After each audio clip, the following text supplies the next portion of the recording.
સુરત શહેર અને જિલ્લાની શાળાઓ માટે તારીખ 21 ઓગસ્ટ 2025ના રોજ એક પરિપત્ર બહાર પાડવામાં આવ્યો છે કે જે શાળાઓની અંદર શાળાના આચાર્ય, શાળાના શિક્ષકો, શાળાના વાલીઓ અને વિદ્યાર્થીઓને તકેદારીના ભાગરૂપે એની અંદર સૂચનાઓ તમામ આપવામાં આવી છે।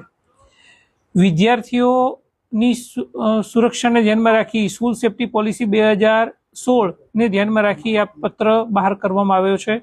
તમામ શાળાઓને તાકીદ કરી છે કે આકસ્મિક રીતે શાળાઓની અંદર તમામ વિદ્યાર્થીઓની સ્કૂલ બેગ ચેક કરવી, જેથી કરીને ખ્યાલ આવી શકે કે કોઈ વિદ્યાર્થીની સ્કૂલ બેગની કોઈ અનિચ્છનીય વસ્તુઓ નથી કે કોઈ બાબત નથી।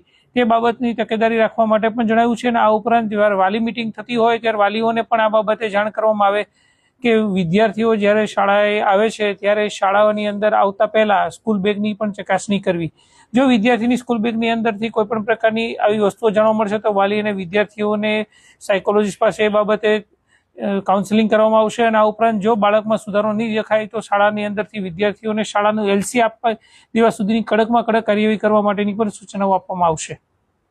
જો કોઈ શાળાની અંદરથી વિદ્યાર્થીઓ પાસેથી અનિચ્છનીય સાધનો અથવા તો અનિચ્છનીય વસ્તુઓ જો મળશે તે બાબતે જરૂર પડશે તો પોલીસ કમિશનર કચેરીનો સંપર્ક કરી, પોલીસ વિભાગનો સંપર્ક કરીને પણ વિદ્યાર્થીઓને આ બાબતે અવેર કરવામાં આવશે। એ વસ્તુઓ ક્યાંથી મેળવી છે એ બાબતે પણ કડકમાં કડક કાર્યવાહી કરવામાં આવશે।